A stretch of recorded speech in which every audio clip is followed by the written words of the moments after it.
Usually, when you start a new city in Cities Skylines, you're given this highway exit to start your new city. It can feel intimidating to find a good starting layout, so let's go through a few of the best options. First, we have the couplet.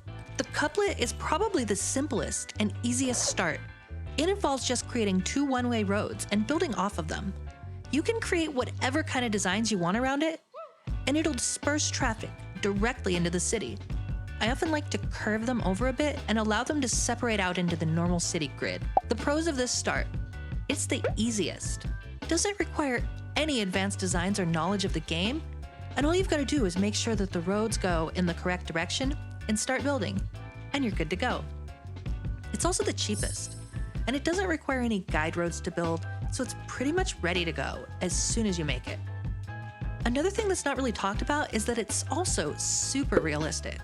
A lot of smaller cities, even some large ones, have historical entrances into their main areas just like this, where the highway exit spills traffic out into two one-way streets through the center of town.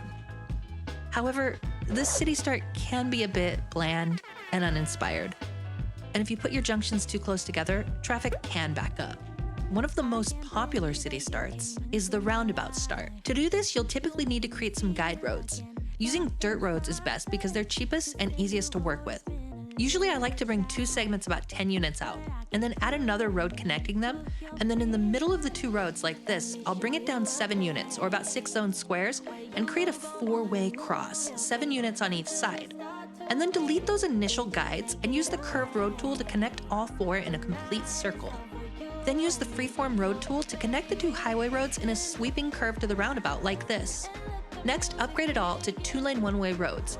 And you can pretty much connect any road to it at this point. These 4-lane roads can be connected to the roundabout directly, or split into 2 one-way sections for more sweeping movement onto the roundabout. The cool thing about the roundabout start is it does allow for some really neat designs if you're creative. I'm using the various road tools to make a semicircular layout to mirror the roundabout, but you can make any design you want at this point. Some of the advantages of the roundabout start is that it's free-flowing, so traffic doesn't need to stop at a light so close to getting off the highway. It's also relatively simple and easy to upgrade later on in your city's growth, so you can always remove it and put in a stoplight or an interchange. However, it can back up at higher traffic volumes and does take up more space than a couplet. Because of the large footprint, it can also make a city feel a bit detached and unrealistic. You don't often see real-life cities that start with gigantic roundabouts straight off the highway, so it's not necessarily the best option if you're going for realism, but correct me if I'm wrong. If you really want to get fancy, you can extend the highway out and create an interchange to start. One I really like is the partial cloverleaf. It's a bit more complex, but essentially what we're doing is creating a second highway to go through the middle of the city. When you first start, you may only have one-way 2-lane roads unlocked, so it's okay to start with those and we can upgrade them later. At this point, find a good space that's a little ways away from the main entrance, and start in the middle with elevated segments of equal length. 10 units is usually good enough. And then build 2 more segments down to ground level. I find 12 units creates the best size curves, but your results may vary. The roads on each side will be what you build your city layout off of. But to build the interchange, create 2 segments of dirt roads at 6 units at the very bottom of the slope, then make 16-unit guides going towards the highway, and next you'll bring those segments under the highway at equal length. The length may vary depending on your tastes. Then create an 8-unit segment in the middle of these 2 guide roads and use the curved road tool to create 2 semicircular sections, just like this, deleting the guide roads as you go and connecting everything up.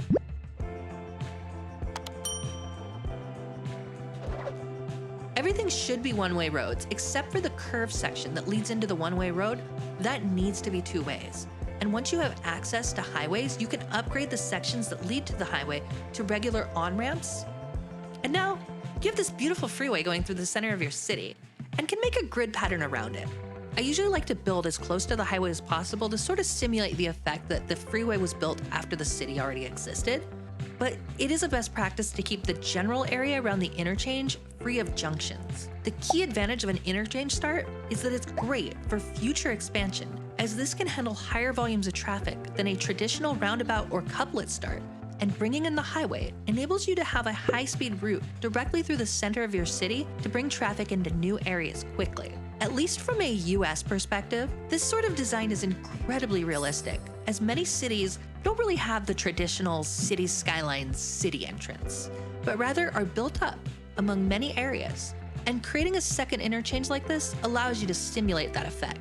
The biggest drawback of the interchange start is its complexity and cost. It takes quite a while to build and set up, and by the time you're done, if you're playing fully vanilla, you won't have much money to play with. At first, it can also have the effect of dividing your city into two halves.